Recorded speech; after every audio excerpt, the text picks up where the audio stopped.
Olá, pessoal, tudo bem? Que hoje seja o primeiro dos melhores dias da sua vida.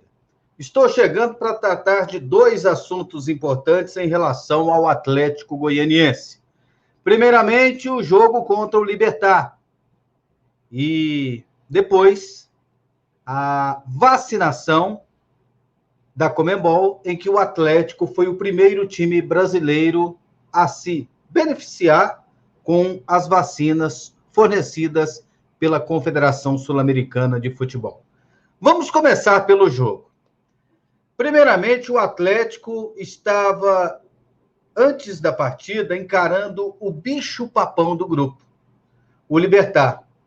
Um time com 115 anos de fundação, um dos 3 maiores times do Paraguai, 20 títulos nacionais, ao lado do Cerro, do Olímpia, as 3 maiores torcidas do Paraguai, uma equipe que tinha 100% de aproveitamento na competição, e o Atlético estava com 4 pontos. E o que se imaginava? Puxa vida, o Libertad é favorito, o Libertad vai ser o time a se classificar. Antes mesmo dele entrar no grupo, porque ele veio da pré-Libertadores. Ele perdeu na segunda etapa da pré-Libertadores para o Atlético Nacional da Colômbia. E por ser um time que já participou de 19 Taças Libertadores, que foi 2 vezes semifinalista, já entrou nessa fase como o favorito, porque é o time mais conhecido. E o Atlético está apenas na sua segunda participação na Copa Sul-Americana. E o Dragão, no primeiro jogo e no segundo, ele teve maior posse de bola, ele jogou melhor do que seus 2 adversários. Não ganhou o primeiro jogo no estádio Antônio Ascioli contra o time argentino Newell's Old Boys por uma questão, talvez, daquela tensão da estreia, do frio na barriga. Então, os jogadores, eles ficaram um pouco ansiosos.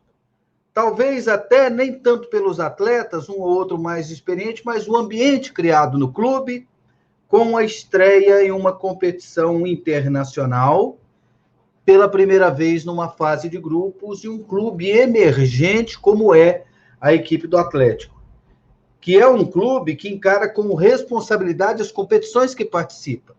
É diferente daquele time que, às vezes, se classifica por acaso e entra numa competição dessa sem maior responsabilidade. O que vier é lucro. Não. O Atlético entrou, se preparou, se planejou e estava querendo fazer e quer fazer uma boa campanha na Copa Sul-Americana. Então, às vezes, essa tensão ela faz uma diferença. E o Atlético não conseguiu ganhar o primeiro jogo. E merecia ganhar do Newell's. Segundo jogo, fez 1-0 no Palestino, depois teve dificuldade no decorrer do jogo. É o aspecto de estar conquistando a primeira vitória fora do território brasileiro. Na terceira partida, já saiu completamente aquele frio na barriga, aquela novidade de jogar fora de casa, então o time já estava mais ambientado. E enfrentou do outro lado o Libertad. Libertad líder do Campeonato Paraguaio e que tinha vencido as 2. Só que tinha um detalhe. O Libertad ganhou a primeira do Palestino, 2-0. Fez os 2 depois que teve uma expulsão no time chileno. No segundo jogo, contra o Newell's estava mandando na partida, tomou um gol no contra-ataque. Partiu para cima, tomou outro. E aí, no segundo tempo, o time argentino ainda teve 2 expulsos. Então, foram situações de jogo em que o Libertad ele venceu, mas não convenceu. Então, esse time, ele não era tudo aquilo que se pregava. Uma boa equipe. A segunda melhor do grupo, que a melhor foi o Atlético. E o Atlético, ele jogou da maneira que ele conquistou essa vaga para a Sul-Americana. No Campeonato Brasileiro, edição 2020, o Atlético foi um time que teve coragem de jogar. Foi um time que se tornou respeitado no decorrer da competição, porque não foi como aqueles que chegam de uma Série B, que retrancam e jogam atrás da linha da bola, ficam dando chutão para correria, para tentar fazer gol em contra-ataque. Não. O Atlético, em 2020, mesmo nos jogos que perdeu, mesmo nos jogos mais difíceis, fora de casa, foi um time que procurou jogar de igual para igual. E o Atlético foi dessa maneira contra o Libertad, no Paraguai. Jogou de igual para igual. Encarou, não caiu na catimba do time paraguaio, um time marrento. E deu para notar que é um time bem treinado. Por exemplo, o lance do gol do Zé Roberto, o cara faz aquela tabela com o João Paulo, recebe na frente e bate daquele jeito. Aquilo ali é resultado de treino. Segundo tempo, a entrada do Arnaldo, por exemplo, para jogar de ponta direita, uma alteração que já vinha sendo feita em alguns jogos, até mesmo na época do Marcelo Cabo, isso acontecia. E ele fez o gol daquela maneira. Resultado também de um time que é muito bem armado, de um time que é bem treinado, de um time que tem um padrão. Então, eu acredito que essa vitória é um divisor de águas para o Atlético dentro da Copa Sul-Americana. E até mesmo dentro da temporada. O Atlético passará, assim, a ser um time tão respeitado como foi no ano passado. As pessoas verão, não foi por acaso o que aconteceu em 2020. O Atlético continua com esse projeto, mesmo tendo mudado um ou outro jogador e também ter mudado o técnico da equipe. Então, o Atlético mereceu a vitória e agora tem 2 jogos em casa contra o Palestino, o lanterna, mãe do grupo. Tem que tomar cuidado, mas tem que ser determinado, tem que jogar o que sabe, ganha com facilidade. Depois vem a decisão, entre aspas, da vaga com o Libertad. E aí, se ganhar esses 2 jogos, vai a 13 pontos. E eu acredito que vai ser o suficiente para conseguir a classificação, para chegar, inclusive, na Argentina, na última rodada, contra o Newell's, classificado para a segunda fase. Pois é, essa é a situação da classificação do Atlético na Sul-Americana. Para mim, o time está, neste momento, no ponto mais alto da sua história. E ainda pode subir mais, ainda pode crescer mais.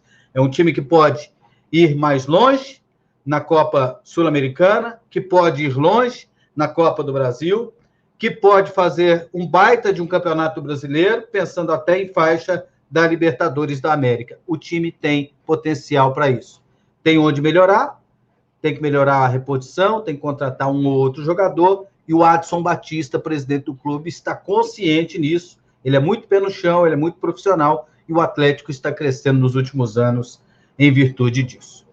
Pois é, essa foi a parte do jogo. Agora eu vou comentar a parte da vacinação. E aí, eu, como sou analista, eu critico o que eu acho que está errado e elogio o que eu acredito que está certo. E aí vai da consciência de cada um e vai da pessoa que está me acompanhando concordar comigo ou não. Ninguém é obrigado a concordar comigo. E o que eu coloco aqui é apenas a minha opinião. Eu não vou mudar o curso da história. Por exemplo, eu vou opinar aqui que eu sou contra essa vacinação, da forma que está acontecendo, e vou explicar. Não é porque eu estou falando aqui que eu vou impedir algum clube que queira vacinar de vacinar. E eu não acredito que não vou fazer nenhum clube deixar de vacinar. E a minha intenção não é essa. A minha intenção é apenas de expor a minha opinião. E o que é uma situação normal dentro desse assunto que é muito polêmico? Por exemplo, a Federação Internacional de Automobilismo, nos testes para a Fórmula 1 no Bahrein, o Bahrein ofereceu à FIA vacinação para todos os envolvidos na Fórmula 1, até para os jornalistas. A Federação Internacional de Automobilismo falou, não, obrigado. Nós vamos seguir o calendário de vacinação do Reino Unido. E eles resolveram não aceitar. Mas também declarou que as equipes, as escuderias, elas teriam autonomia para decidir se gostariam ou não de vacinar. Por exemplo, a Ferrari, ela vacinou, mas ela consultou o governo italiano para que não gerasse nenhum comentário de que a Ferrari estava furando a fila. Mas teve gente dentro da Ferrari que aceitou e gente que não. Teve escuderia que aceitou e outras que não. E foi uma discussão. A discussão foi uma discussão ética. Você está se beneficiando do esporte e está vacinando na frente dos seus compatriotas. Seus compatriotas estão precisando mais do que você. Existem faixas vulneráveis no seu país e você está vacinando na frente deles. Existe, sim, essa discussão ética dessa situação. Acontece também na FIFA. O Infantino, presidente da FIFA, foi indagado um dia desses se a FIFA vai comprar vacina. Aí a FIFA disse, nós podemos comprar quando a gente puder comprar. E sem furar a fila. E sem passar na frente de ninguém. Porque o Gianni Infantino, ele tem o pensamento de que o futebol é um ambiente seguro, que os atletas são resistentes e que o futebol não é um grupo prioritário. Ele é coerente com aquilo que a FIFA prega. A FIFA fala que o futebol não pode parar em nenhum lugar porque o futebol é seguro. Agora, a Conmebol está caindo em contradição.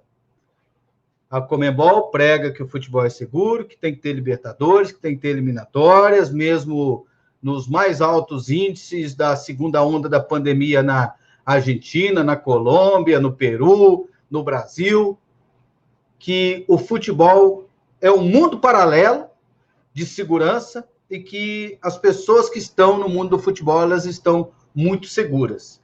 Então, a Conmebol prega isso.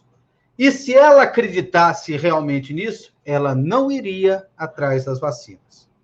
E como é que ela foi? A Conmebol não pode comprar vacina. Nenhum laboratório vende para entidade privada. Aí o presidente do Uruguai acabou conseguindo, intermediando com o laboratório Sinovac, conseguiu 50 mil doses e repassou para a Conmebol. A Conmebol fica no Paraguai. A Conmebol pegou 50 mil doses, 50 mil. Nota esse número, 50 mil.